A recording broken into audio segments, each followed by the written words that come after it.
Hello, this is the first episode of I don't know, the Lonely podcast. That's what it'll be called, the Lonely podcast for my YouTube channel. So, uh, what should I talk about today? I just finished reading a book called "This Is Not a Dress Rehearsal" by Michael Musculier. So, talk about that book. That book was really cool and really insightful. It was very interesting. But, so first of all, let me just get this clear. I'm doing this for my EPQ, and an it's extended project qualification, and that's basically for like, it counts as an extra A level, which like British schools really like. I don't know if American schools like it as much, but I think they would definitely recognize it. I think, but yeah, I'll see. By the way, yeah, this podcast isn't like 10 minutes long. This is just like the test podcast because I go to the gym afterwards. But what was I saying? What's the topics? Yeah, the book. The book was really cool. The ending was serious. I always try to like picture life in the perspective of someone less fortunate than me, and like so that I can make myself grateful and humble as a person. This really hones down on that. The fact that you know, you could be in a much worse situation than you're in. Like for example, I live in a nice house and I have food and water. I'm allowed to travel every once in a while. Some people don't have that. Some people are in wars right now. So yeah, it's just and it's sometimes it's a bummer to think, oh, okay, I'm in this situation. Why do I deserve to be here when other people aren't? And that's like something I had to like. Used to be a very big deal to me. Like the fact that, oh wait, why do I even deserve this? Like I was just born. The only good thing about myself is being lucky enough to be alive. Why do I deserve to have these privileges that some people don't have? And it's a tough question. It's one of those philosophical questions. Is it philosophical? Yeah, I'd say it's philosophical. I don't know. I feel like the way that I worked through that is just through realizing, okay, you're in this situation, whether it's by God or just complete randomness. I feel like I should have a duty to help others now. Okay, you're lucky. Why do you deserve to be here more than anyone else? Well, because on top of that, you also you also have to help other people. That's how I kind of coped with it when I was younger. Like when everyone was younger, they used to have these like mood swings, like saying, "Oh, when you're younger, you just go through stuff." And I'm 16, so this podcast, let me remind everyone of this podcast in a perspective of a 16-year-old. So I'm not surprised if this gets like 3 views. If I get 3 views from this, no, let's make it go. If I get 5 views from this podcast, I'll be very happy. Like I'll be impressed. But as I was saying, I'll get back on topic. Sorry, the book. I really liked it, mainly because I want to be very successful when I'm older, and I think this book is, obviously from a perspective of a successful person, and the fact is, it does hone down on the idea that your failures make you a better person. It's like a classic phrase, and I think, yeah, I agree with that completely. It's tough. It's really funny how like the stab wounds that no one wants to have like actually makes you a better person if you kind of like use your perspective to make it. You know what I mean? It's like it's manipulating yourself into saying, okay, this shit happened. Now I'm gonna learn from that and make it better. And even if like I don't know, like other things, like even with stuff you're not even in control of, like I don't know, let's say I don't know. These are weird examples. I don't know. Let's say you're I don't know. Let's say you get robbed. See, how would you learn from a robbery? I just raised a good point. If you get robbed, how would you? Well, I mean, I don't know. let me let me think of a more specific thing. Ooh, I know. Let's say this is really sad. Let's say a family member died. That's something you're not in control of whatsoever. You have to think about it like, I don't know. You need to think about the fact that at least they existed in the first place to give you the memories that they do. You know, if I died, all I know, the only thing that matters is, like, this is more death now, but if someone dies, then you need to remember them. Like, if someone you like dies, the best thing you can do is remember them. For me, I've gone so radical with this idea. Is that, like, my grandpa died like a few months ago, maybe longer than that, maybe a year ago. But my grandpa died, and the way I see it, the way I see it is that he is not truly dead unless everyone does not remember him. And I don't think that's gonna happen for a long time. I'm gonna tell my grandkids about all the people that like I've talked to and died. Like they like no one. I don't know. The way I see it is that no one truly dies unless they're forgotten about, and that's why, for me personally, I try to have like a lot of like expectations for myself for the future, and like stuff like, okay, now I need to like go to a very good university so I can be very successful, so I can help other people, so I can live a legacy, stuff like that. And so that's why now I'm doing this self improvement thing. Oh, self improvement! Everyone's heard about that. My boy my boy Hamza. Check out his YouTube channel. I think he's pretty cool. I'd say I'd agree with most of the stuff. One or two of the stuff is a bit, I don't know, icky, but I'd say most of it, for me personally, I completely agree with. So yeah, the big idea of like delayed gratification.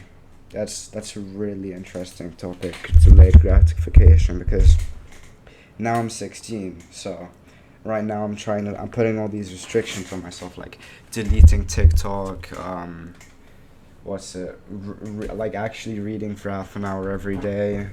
I never did that. Like, I'd say I only started, like at the beginning of summer, I started doing all of this stuff, and like setting a timer on myself for like how long I'm allowed to like watch TV and play games. That's been hard.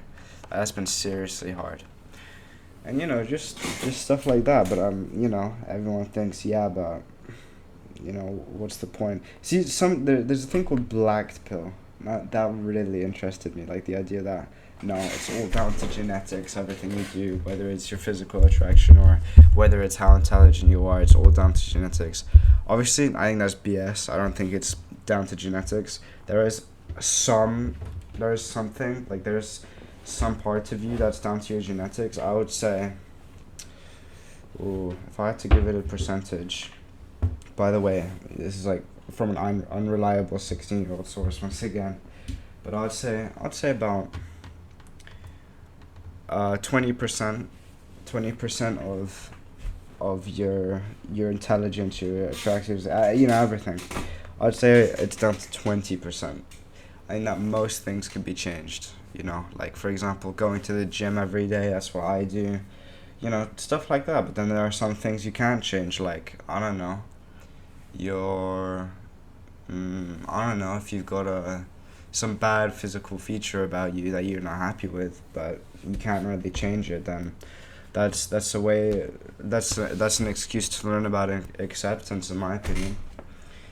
And like, I don't know, stuff like that. And I think the conclusion of all of this is just positivity and and appreciation. I think yeah, that's what the thingy will be for this podcast day.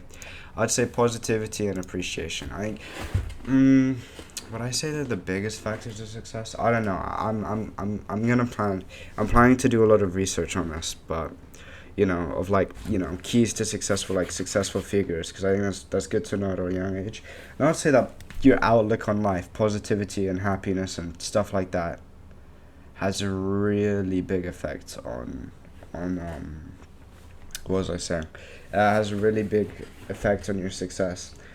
I don't know, just like, yeah, like stuff like that. Like if you're upset that you're not you're not striving in one aspect of your life, then okay, I get that. Everyone gets upset, you know. I want this, or I want a 10 out of 10 girl, or I want these grades, you know, stuff like that. Okay, you're not getting them, but that's an excuse to, I don't know, it's an excuse to aim for them.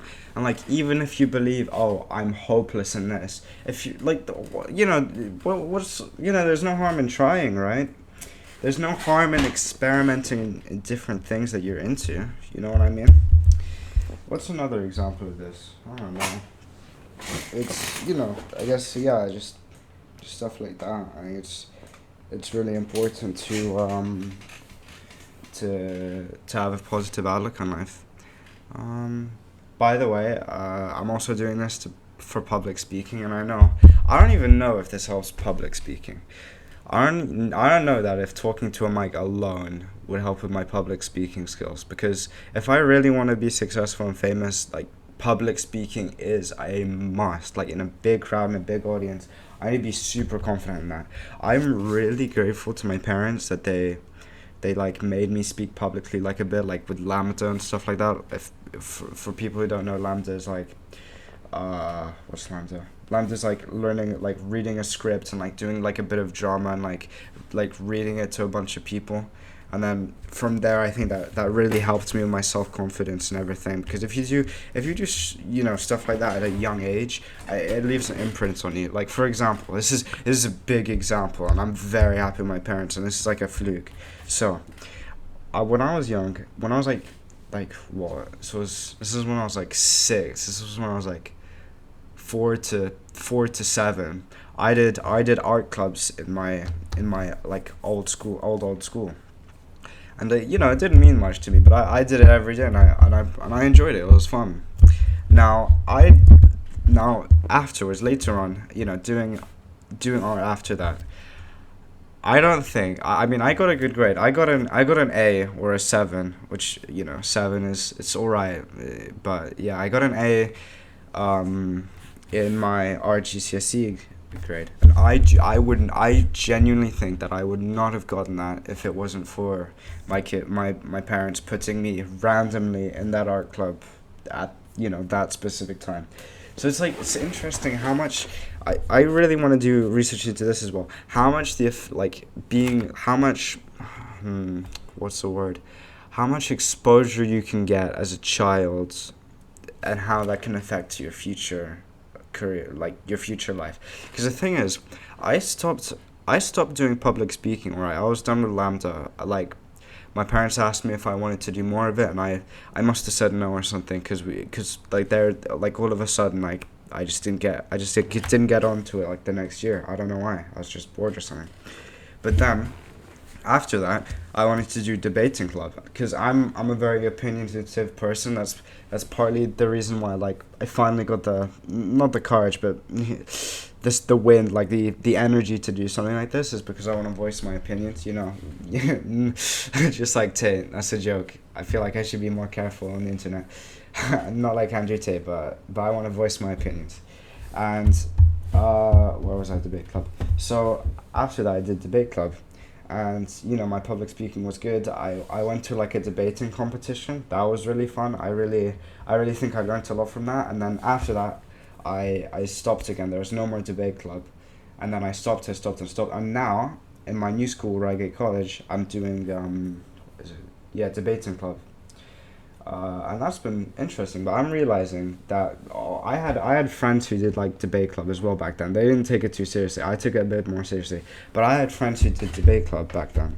Now I'm doing debate club in my new school, and like, there's no one I really know, and that's fine. But I'm realizing that I'm a bit more nervous when I speak and everything. But that's fine. I think it's probably for the best that I've got like a completely, like, that I know. I think it's good to just like throw myself in the cold water and say, okay, I know no one from, you know, I know no one from this class, so I'm just gonna have the courage and speak my debating mind and like public speak. I think that's really important. I don't know if would I really say that famous people, like, let me think of one, like Martin Luther King, Do I really think that he did public speaking when he was younger? I mean, maybe that's gonna have to be something I look up, but I don't think that's the point. I think the whole point was with Martin Luther King. Maybe I'm wrong. I haven't done too much, looking into it, but that he had such a passion for what he was talking about. He wanted to, Black Lives Equality, like everything, like the fact that he was so committed and driven to like what he wanted to say and like what he wanted to do it, like that's inspiring. He's one of the people I look up to the most, like the fact that he wanted to send a message to everyone, it just, yeah, like something like that. I don't even, I think that if you talk about something, or if you have something in your head that you've got such a burning passion for, like that exceeds all previous practices, and that it doesn't matter, or maybe that's just fantasy. Maybe he was, I don't know. But it just seems like the more passionate you are for something, the less other factors like fear or I don't know, stuff like that. I feel like the more passionate you are for something, the more you're willing to do that thing. Which is also why I'm trying to do what's it called? I'm trying to experiment in what I want to do when I'm older, because for me, I want to try to benefit other people when I'm older. I want to be successful. I want to help people and be, big man, like most people in the world. But honestly, even now as a 16-year-old, I have no clue what I want to do. Lots of people at 16 don't know what they want to do, so that's pretty normal. But I don't know. Luckily, I've been fortunate enough to experiment in different fields. Like I did a banking internship. I travel in tourism, some travel and tourism internships and stuff like that, which has been really helpful for me. But I don't know. I know I don't want to be a banker. I know I don't want to be, what's it called?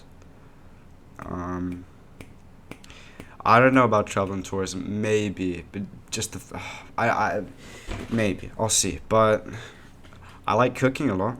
Like I love cooking. I'd say I'm a pretty good cook. I cook Christmas dinners now, which is cool for my family. Christmas is coming up, by the way. For some reason, I'm very excited for that. But anyway, back to what I want to do. I don't know. I just want to explore for now. I don't know. It's really tough. Like in This Is Not a Dress Rehearsal, he kind of climbed. He kind of used the ladder, like different jobs, and then slowly through different opportunities and careers with people, he was able to finally like fine tune what he wanted to do. He had that option to like do whatever he wanted, and yeah, like I think that's really cool. But for example, my mom didn't do that. My mom and my dad, they're both very successful people, but I would say their pathways towards success were very, like, I think I'm very happy that I've got two parents that have a very different success stories in that aspect. Like for example, my mom, like I think she dropped out of her university, and then she just decided to do her own business with like my auntie's laptop, which is really cool. And then through that she became successful. Now obviously what was I saying? No, I'll move on. But then my dad, all right, my dad managed to be successful through education, through like a good university, incredible. Now he's doing different banking things, and now he's doing what he really wants to do. It's like that's really cool. That's really inspiring. Both are really important, and the way I see it, I mean, I got pretty decent grades in my GCSEs, but realistically, I would say academically, I'm not the smartest. I'll be honest. Well, to be fair, with that being said, like I'm determined though. Like there's a difference between how intelligent you are and how determined you are. So you start off with a base like I'd say this is kind of black pill, maybe a little bit, but your academic intelligence at a young age, because of how little exposure you kind of have. I do think that it is to do with kind of innate intelligence. I'd say innate intelligence is 30% of 30%. I don't know. It's very subjective. it's you can't I can't say that I couldn't put a proper number on it. Everyone's different. In my case, I'd say academic intelligence was, yeah, 30% for me at least. I think I if it wasn't for just like my parents or like my determination, I think I would have gotten awful grades. I almost wanted to drop out at one point, like in year 10, in year 10 or 9. I wanted to drop out. I was like, you know what, I'm done with this. Successful people were able to drop out and like do fine. So like, why can't I do it? I hate school. But then my dad, I don't know. I mean, this isn't just the reason why I didn't drop out, but my dad gave a very good explanation of why not to do something like that. He said, "Look, Waleed, even if you're, whatever, you need to have a what's it called? You need to have a cushion to land on, which is your diploma or your, just finishing your A levels or something. You need to have a cushion you can land on. So just in case your thing doesn't go well, you can have an actual job. Saying you're a dropout isn't the best idea unless you're 100% sure about what you want to do. I'll be honest, I wasn't, because yeah, I was young. I just wanted to leave school, so I'm happy I didn't do that. And now from that, I'm trying to go to an Ivy League school. That would be my dream, to go to a really nice Ivy League school, preferably Harvard University. I'm aiming for that. Do I think I'll get there? I don't know. I'm trying to aim for that. All right. It's like global warming. You try to fix it. You try to do everything you can to fix it. Do you think you'll get there? I don't know. The opinions are mixed. It's you can't have I don't know. It's too broad. You know what I mean? So with something like Harvard, I'm trying everything I can to get there. If this little thing here becomes popular, all right, viewers that are watching, if this thing becomes popular, I'd say if I get like 1,000 views, obviously that's ridiculous, like 1,000 views, like what the hell? Eventually, I'm gonna do this like 2 times a week on Wednesdays and Thursdays, because those are the times I have the least amount of work. If this gains traction, then this could be one of my top 10s. You guys could be part of my top 10 things that I'll show off to everyone. So far, I've got 4 things. That's experience in banking internships, experience in travel and tourism internships, and chess and debating, chess club and debate club. I need to get more. I wanted my friend to come on this podcast, all right, and it wouldn't be lonely, and we'd have an awesome time. But sadly, he decided not to do the podcast until next year. So, maybe maybe we'll upload it to somewhere else or something. But that's in here. He made me buy this mic, all right. Think about that. I was betrayed. He made me buy this mic, all right, for the podcast, and now we're not even doing that. But I'd say I'm proud of myself for venturing on this alone, even though who the hell wants to listen to a podcast where only one 16-year-old speaks? It's kind of it's not the best, but I think it's fine. I've been talking for 23 minutes. I'm gonna end it at 25 minutes, but damn, I've got a lot on my mind, like a lot. Let me think. There's so many things to talk about. It's just amazing. It's awesome. So back to self-improvement. In self-improvement, I've also been doing meditation, right? Self-improvement. The new things I've implemented in my life were